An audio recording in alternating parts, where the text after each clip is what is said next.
Peaceful touch speaks out, looking at a variety of different genres, health, and wellness. And today I am looking forward to speaking with our guest because health and wellness doesn't begin in adult, but it begins in the teen years. And in the world we live in today, it is quite an interesting time. So, Nora Ashley is about surviving the troubled teen industry. Let me bring her in. Hi. Hello. Hi, how are Welcome to you? the show. Good. How are you? I'm good. Thanks for having me. You're very welcome to be part of this event. Now, what I am interested in is, I'm interested in the troubled teen industry and the surviving thereof. What got you involved in that? Why that focus? Um, I am a survivor of the troubled teen industry. I attended 3 programs from the age of 18 or 16 to 18. I was there for 20 months total. I went to 2 wilderness programs and a therapeutic boarding school. So I've got a quick question here. Hmm? What do you maybe everybody knows it, but I like to make sure people fully understand what it means, troubled teen. So can you build on that a little bit as to what exactly is a troubled teen? At its very most basic, it is a teen who is in emotional crisis due to trauma. Okay, a teen that is in emotional crisis due to trauma. Okay. And that also may Um, carry over into things like educational crisis or family crisis. do they kind of build together? They do. They absolutely Mhm. do. What happens is when you enter the teenage stage, your adolescence, you enter this state of self-discovery, trying to find your place in the world. And with kids who've had trauma before that stage, they tend to go into that stage in what's called an identity crisis, where they don't know where to start. They have no idea what to do. And oftentimes, without guidance, that can look like maladaptive coping behaviors, acting out. Um, a lot of times, it's the things that you think of, a bad teen would do. Sure. Getting into substance use, hanging out with the wrong people, falling behind in school, things like that. And obviously that causes stress within the family and within the household. But when you're in crisis mode like that, you're also in survival mode. And being in survival mode kind of makes the rest of it very, very difficult to succeed in. Because So, you're self-preserving. so when you were going through this, did you feel like, did you, as you said, you went through this 3 times, as a matter of fact? Correct. Mhm. Yeah. Did you feel like you were in crisis mode? Did you feel like you were in a survivor mode? Or what, as you were going through it, I did. where you did? Hmm. So, I was adopted as a baby. That's okay. where the majority of my trauma came from. My adoptive father is also a narcissist, so I also had to deal with the parental narcissistic abuse. A lot of that looked like not living up to his expectations that were unattainable. Sure. One of my favorite quotes from him is, "Why didn't you get an A?" Or, "Are you sure you should be eating that every single time I ate something?" Even if he was eating the same thing. So it put me in this state. It feels very volatile, Mhm. where you've got all this pent up energy and you have nowhere to put it. And I didn't have a support system at home. I didn't have a support system at school.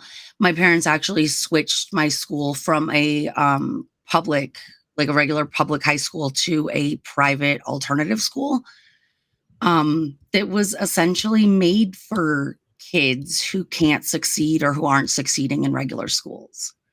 Okay. And so, and really what the catalyst for that was a cousin of mine died. He was 21. I was 14. I just started high school.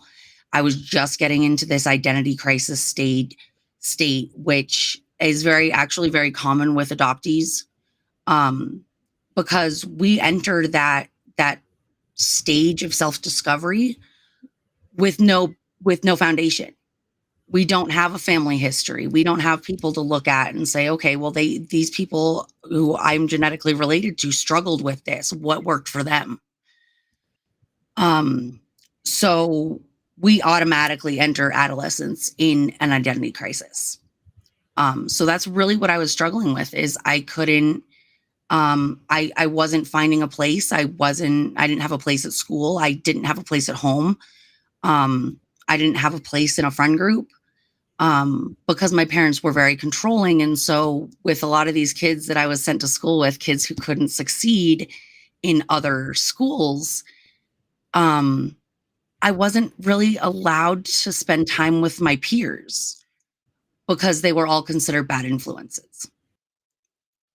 Where, I mean, the way I like to put it is I came across as very put together, very mature, very professional, even at a very young age, but I probably was the bad influence.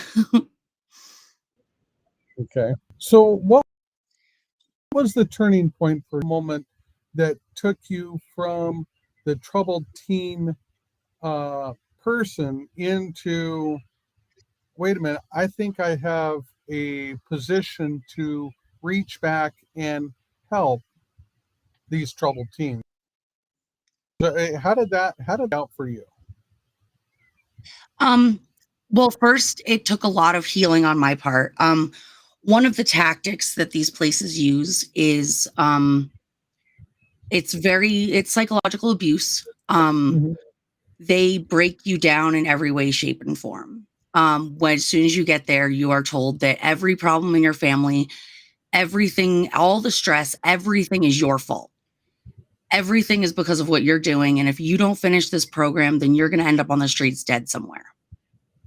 And they tell your parents the same thing.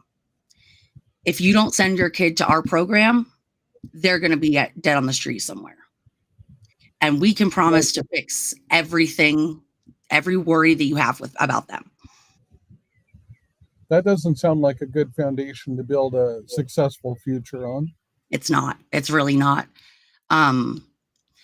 One thing, and I've got a teenager now. My oldest is 13. We have managed to make it this far without ever raising our voices, ever yelling at each other. We don't even have disagreements. The way I like to put it is I don't do discipline, I do discussion. So we'll talk about, different choices that he could have made, what the different consequences might have been, whether those would have been good or bad, how he could have handled the situation differently so that he's prepared, so that when that comes up again, he has tools and options. And I very much believe that, and especially with teenagers, they're growing and they're learning and they're adapting. They're teaching themselves how to interact with the world. And a lot of parents don't recognize that you have to adapt with them. Your parenting style can't be the same that it was when they were 3 or 7 or 10. Yeah. You have to be okay with giving them certain freedoms, and you have to give their voice value, because that's how you teach them how to be productive adults, is to be able to communicate those things.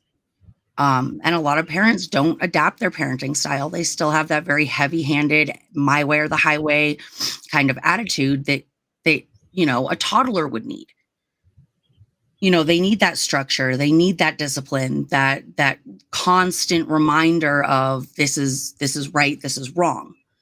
Whereas a teenager can be given a lot more freedom when it comes to, and should be, when it comes to understanding kind of the way that their interactions with the world impact the world around them.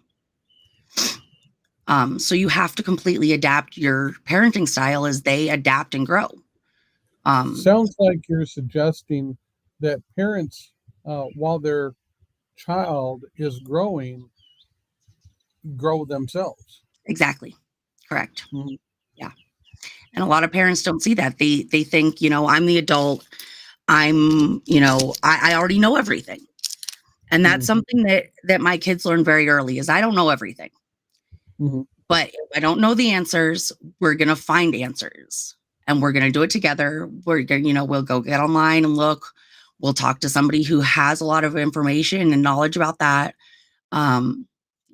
We'll find the answers. And I don't have to pretend like I know everything because I don't. Sounds much more freeing. I think it is. My Mhm. son would probably agree. Um, I'm kind of my house is like the safe house. Mhm. He's got friends who do struggle with their relationships with their parents. And they know that if they need to get away from their parents, if they need, a break, they need to, physically be separated, they can come to my house. I'm going to call their parents. I'm going to tell them where they are, but I'm also going to let them know that they're safe and that they're calming down and that they will come and talk to their parents when they're ready to. So I'm just kind of envisioning the conversation structure. Let's say your child says point A is the absolute way, whereas you say point B is the absolute way. You have two different opinions, two different people bringing in their thought processes, Mm-hmm. and you don't agree. I know when I have frustrations like that. Now, I don't have children per se, but I have that with my spouse. Uh, Uh-huh. um, and I know that how the agitation can build Mm-hmm. and whatnot. And the agitation leads to potentially increasing voice because you want to outmaneuver the other person. Well, that's not what you should be wanting to do anyway. Right. But how does that type of thing within your mind structure work uh, with your child? Um, Neither of us, and I've taught him this, is that neither of us believe that there is a one way or the other way. We approach things as there are multiple solutions or answers or consequences to something. And that depends on how you approach it. And so we look at all sides of things. Um, and when he's trying to learn about, especially like a new social concept, um, I I will present him all of the arguments, all the different sides. And then we'll talk about it. And he comes to his own conclusion as to what he thinks is right. And that might not be what I think is right, but he's made an educated decision and he has enough knowledge to make that choice. And you give him the freedom, the liberty to be able to, even if you don't agree, go in that direction so that he can Mhm. understand and grow within his own foundation of what it means to be alive. Correct. Hmm. Yeah. Awesome. I think Awesome. I think Go if ahead. that approach was used by more parents, and not just treating teenagers like they're children because they're not. They're at a stage where it's our responsibility to teach them how to be an adult. And if you treat them like a kid, they're not going to learn anything. So you have to give them the same level of respect that you would with an adult. So they may be your child, but they are no longer. Correct. Hmm. Yeah. And that's where that parenting change needs to happen. Um, So you yourself came from the foundation of a troubled teen, which isn't any foundation at all. You've built into your own family, your own growing up years, for your own child, you know, this dynamic that is much more liberating, should we say. So what? Why does that? Where does that take you as it relates to your pursuit, your focus, your profession, your passion today? How is that? How is all of this making the difference? That's a really good question. Um, I initially got involved in this activism work. Um, I am an undergrad at a community college. I'm a psychology major. Okay. Um, but I went in. I've changed my entire educational and professional course at this point. But when I went in, I wanted to do forensic psychology. So I started taking a lot of criminal justice classes. And I had a criminal justice class where we were encouraged to take social action. And this is I live in Utah, and this is a huge problem in Utah. Um, it's almost exclusively a United States problem, but Utah has, I think it's something like 8 to 10% of the troubled teen programs that are in the country. So we've got most of them, and it's intertwined. And you are in Utah. Yes. Mhm. Okay. And it's intertwined. It at a lesser extent nationwide, but in our state, it is so knotted into our politics and our healthcare systems and our economy. In 2015 alone, Utah made in profit $714 million off of these programs, off of essentially what's legalized child abuse, disguised as treatment, as we are going to fix this problem at all costs. Mm. And so that's the social issue that I chose because it's something that's close to me and something that I can relate to. And then I got more involved with the survivor community, and that's what changed my whole course. I want to work with troubled teen survivors and adoptees, giving. So you know about trauma-informed care. It's just it's Tell me. mental health care where the therapists are trained in trauma, the causes, the effects, all of that kind of stuff, and it can provide much more specialized and effective treatment. But my goal is to introduce, and I'm sure this exists, it's just what I call it, trauma lived care rather than just trauma informed. And so by taking the traumas that I have and being able to help other people with those, I think skips a lot of the kind of initial stuff, the needing to explain that this even is trauma, to explain why it's traumatic, to go over our individual details of all of our experiences, just to get somebody to say, okay, yeah, I see that might be trauma. You get to skip all that with somebody who's lived it. Sure. And so I think it can be a really important catalyst to deeper healing when you've got someone that you're working with who has lived that trauma. Because now, you can skip all that stuff. Go ahead. So are you presently doing this as like a life coach or however you want to present it? Or are you in the process and gaining the knowledge so that you can do this? I can kind see of all why of the you above. Kind of all of the above. Okay. So I'm in school, I'm working on my degree, but every semester, every single class that I have, and this was my goal when I first started, was to connect one assignment in each class to the troubled teen industry in some way. Because it's a huge local issue. It's something that nobody knows about because it's so covered up. And we also have this stigma of that we have to constantly fight for the rest of our lives of having been a troubled teen. When you leave the industry, when you leave those programs, you don't stop being a troubled kid. I mean, I'm 36 and I still have to fight that. Every time I bring up, I was in these programs, the common response is, well, what did you do to get yourself there? And Somehow it was your fault. exactly the same things that our parents and the programs drilled into us, and used to break us down. And that's another huge problem in Utah too, is that the majority of the therapists here have worked in the industry. They've worked through these places. They've made money off these places. And so they don't see the trauma. They see you were acting out. You deserved what you got.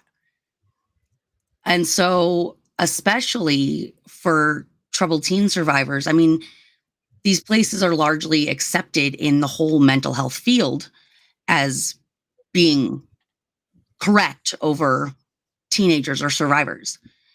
And so we have to fight against that, and just get that information out there. And so being in Utah, I wanted to use my school to be able to spread more information, because at the very least, that's, a couple professors and my classmates who are seeing that. So another 30 to 40 people who might not have known about it before.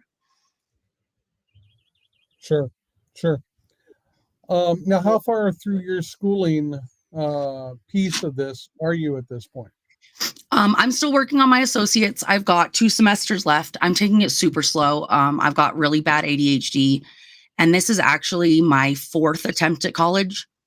That's another thing that these programs kind of set you up for failure for, because even the programs that offer an educational component, like therapeutic boarding schools, mine was a therapeutic boarding school. There was supposed to be an educational component. We were supposed to get 16 hours of school a week in 4 different classes. And then we'd have our 2 elective classes in the afternoons, 3 days a week, for an hour each, which was Spanish and horsemanship. And the majority of the time, our first 3 classes of the day, our first 3 class periods were taken up with punishment. Somebody didn't do something that they were supposed to, or someone did something wrong. So we'd be running laps or doing lunges or squats or, any kind of, or physical labor, as punishment rather than going to school. And as a whole group rather than just individual. Correct. One person stepped out, so the whole group gets punished. Correct. Group punishments are very, very big there. Especially in my program, we didn't get individual punishments really. Our individual punishments were things like we would have our communication with our families taken away, or we wouldn't be able, or we would have to be making eye contact with staff whenever we used the bathroom or were in the shower or whatever it was. That was kind of the individual punishment. Whereas the group punishments were more exercise, like heavy exercise, hard labor, those kinds of things. We maintained the entire property. We built the buildings, we built the walkways, the fences, everything. We did all of the landscaping ourselves. And really what that is that's free child labor. Because our parents pay. This number is just astronomically disgusting. But parents pay upwards of $600,000 a year for these programs. And that's what they're paying for. They're paying for their care, being forced to work, having no freedom at all whatsoever. Well, it seems like it's that, just from what you described, it seems like that would be even more than free child labor, because your parents are paying, thinking that they're getting one thing and they're getting the free child labor. So your parents are actually paying them for you to,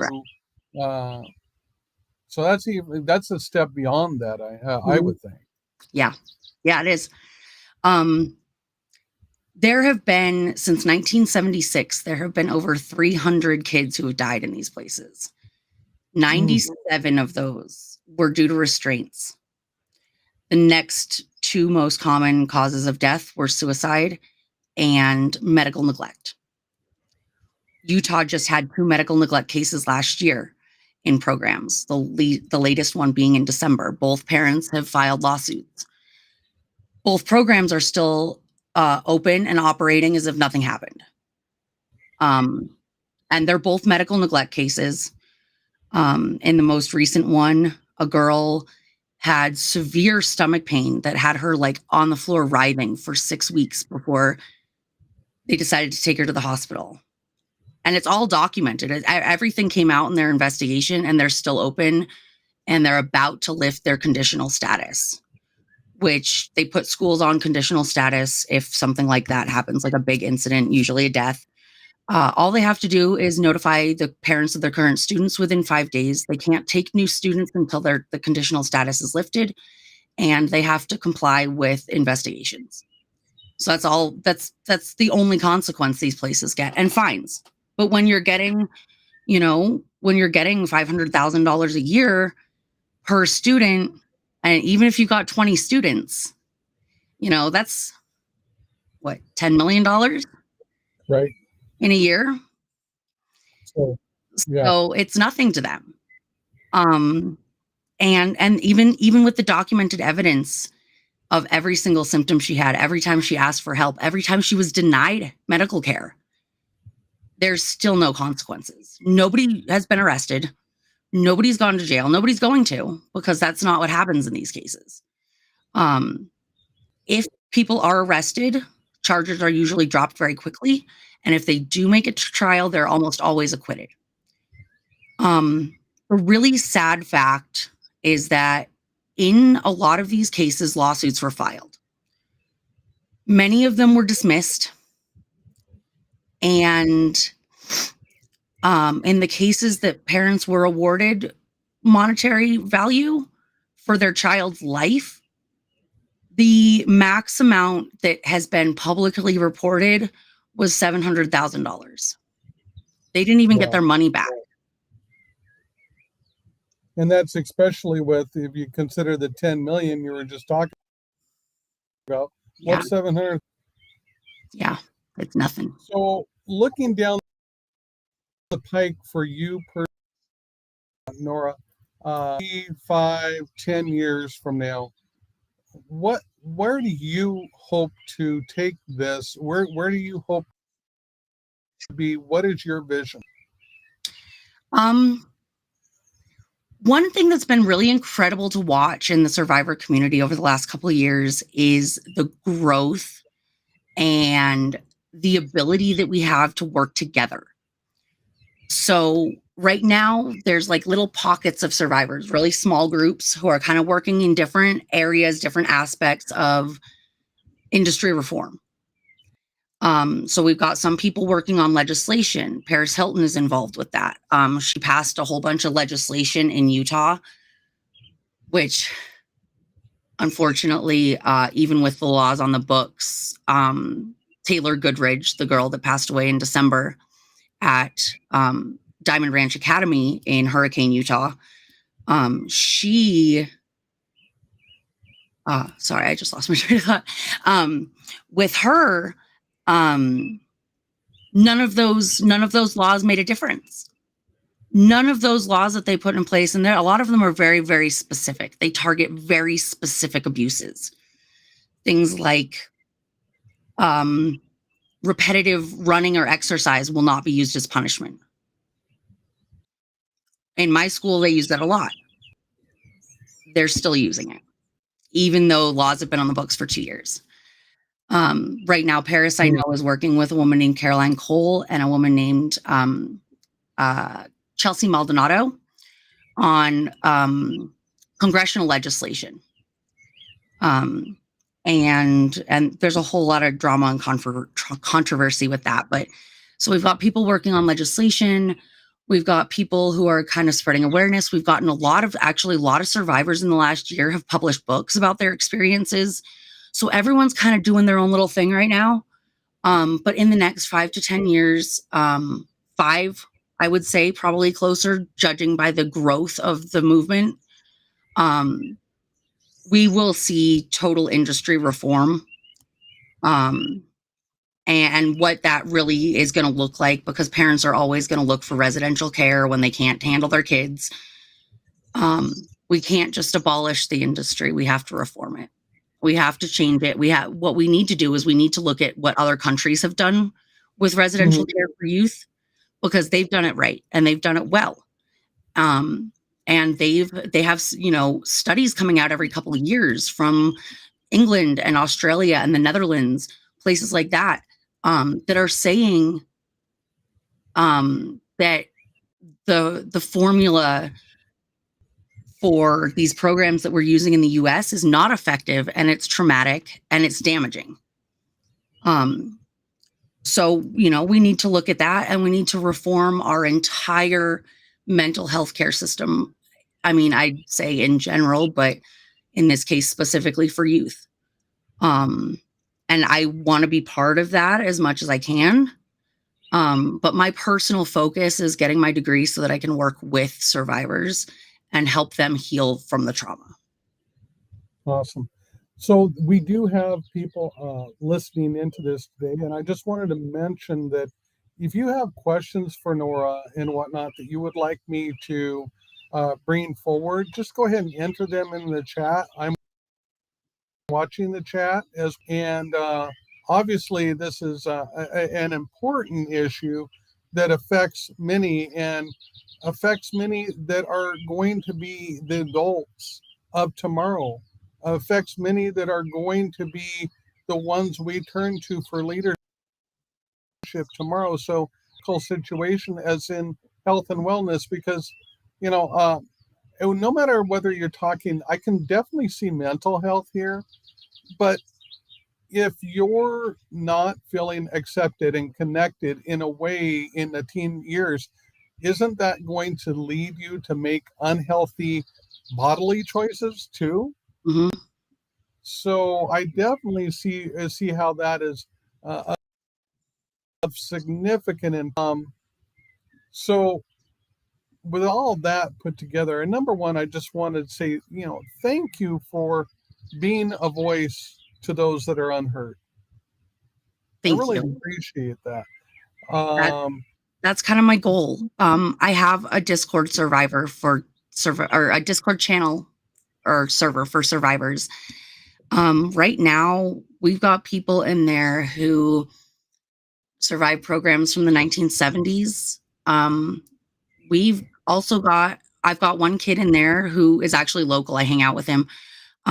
Just turned 18, got out of his program in April. We've also got, I'd say about 15% of the server is minors, kids who have come out of programs and are still living with the parents that sent them away, and are still living every single day with the fear that they're going to get sent back. And, I think it can be really helpful to have an adult who's been there, who can help counter all those things that the industry drills into you, like it being your fault and you being broken, you being a problem. There's something being like inherently wrong with you. And so I try to give that safe place to these kids. But it's very much, this has been going on since the 1930s. So it's still very much a very current issue. So, and just for those that weren't here earlier in the call, I'll just mention, good to have somebody that earlier in the call we learned that Nora is that somebody. Now, moving back to, you have this connection and whatnot available. How would people be able to be part of that? So let me pull up the link. I can read it. Where is my? Let's see. And what link is it that you're pulling up right now? I know you just told us. This is the link to join the Discord channel that I have for survivors. And what is that link? It is survivors and allies. So anybody, if you want to learn more, you're welcome. It is. So I just want to make sure we understand. Survivors and Allies Discord. Did I have that Correct. right? It Okay. is called the TTI Survivor Safe Space, and the link is discord.gg/EDS capital JFFM lowercase v capital XA. And you can just join there. You can send me a message. I'm the original trauma queen. And let me know what your status is, if you're an ally or survivor. Or you can put an introduction into the introductions channel. Once I get roles assigned, that will determine which channels you have access to within the server. Because like we've got a survivor only channel. So And then we've what got like was that link again? Because I know I didn't follow that all. Okay. It is discord.gg GG? slash Okay. GG. GG. Okay. Capital G? Yes. Okay. /EDS capital JFFM lowercase JFFM. Okay. lowercase v B. capital XA. XA. Okay. Hang on a second here. I'm going to do this and let's see. Yes, that's correct. Perfect. Okay. So yeah, everybody's that's welcome there. Just if you're an ally, it'll just lock you out of the survivor only servers. So just so I can give that extra safe space to those who would like to connect with survivors specifically. okay. And is there any other way that you would want, Nora, for people to connect with you that, or is this the best way? The Discord or my Facebook. My Facebook link is, I think I've got it. Here it is. It's facebook.com/the-original-trauma-queen. Correct. Yep. There you go. And so that's probably the easiest. You can just send me a message, and I will get back to you. I check my message requests all the time. So if you want to get a hold of me, Facebook or the Discord is the easiest. Okay. Okay. Well, Nora, I'm going to put you on a brief hold while I blurb about who I am, and then I'll be right back for some final thoughts from you. Okay. Thanks. My name is Guy Sievers, Massage Therapy here in Rapid City, South Dakota. If you happen to be here in Rapid City, look us up. We are the leading massage therapist in only 4 years here in Rapid City. We also own a product line of more than 50 natural, certified organic, plant-based products, gracefultouchproducts.org. But if you are like Nora and you have something that you want to share, something that you're doing, a mission that you're on, look me up on Instagram, Pain Relief, the number 4, the letter U. That's how you can find me there. My focus is to help connect the world with the resources and the help that they need in order to live a more balanced and well-blessed tomorrow. On that note, let's bring us back in with Nora again. Welcome back, Nora. Thanks. So we've said a lot in the last 40 minutes. My question I would have for you is if those who are watching this or that will watch this could only pick one thing and could only have one golden nugget, what would you want that to be? Listen to your kids. Wow. That's super important. That's super important. All right. On that note, Nora, can I give a quick shout out to a couple survivors? Absolutely. First is Sabrina Young. She just published a book in January. It's called Dear Renisha, Turning Trauma into Triumph. Dear Renisha, Turning Trauma into Triumph. Dear Renisha, I don't know how to spell that. RENISHA. Turning Trauma into Triumph. And she's a survivor from a religious school, from a group of religious schools. She spent her entire adolescence in programs. And from age 11 to 18, she was in 5 different programs. Her book's amazing. It's written in kind of letter form. She's writing letters to her sister. Would you do me a favor? Yeah. Would you let her know I would like to interview her on her book? Sure. Yeah, she'd love it. And then the other shout out is I want to recognize Liz Iannelli. She is another survivor. Survivor. IANELLI.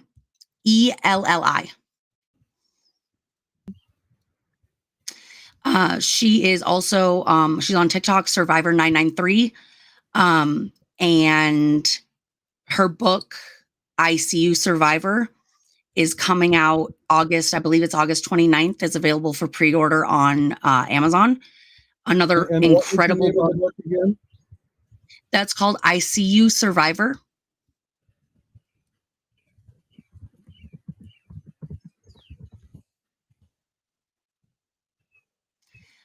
And then can I give you one more link to share? Absolutely. That's what I'm here for. That's what I want to do. If you guys want to learn more, I have a whole website that I've put together. It started as a portfolio of my writing, just so I didn't have to share Google Docs. But that is www.thetroubledteenindustry.com. And there's all kinds of stuff on there. There's resources for parents. There's letters written by parents, by survivors, survivor accounts, just information about the industry itself, the tactics they use, their history. And then there's articles that kind of go into different aspects of it. My favorite one to write was probably called Escaping Justice. And it's about how the kids that lose their lives in these programs don't ever see justice. So. Absolutely. Once again, Nora, I just want to say thank you for taking your time to share with us today. I personally was enriched and whatnot, and I we've had several people that have stayed on the call all the way through. So my guess is my heart's not the only one you're reaching. So I want to encourage you forward, both in your studies and in your pursuit of making a change in this industry. Thank you. And I want to thank your listeners and viewers also. Thanks, guys. You betcha. Now, I'd like you to hold on the line just one more moment while I end the stream, and I'll be right back. Okay.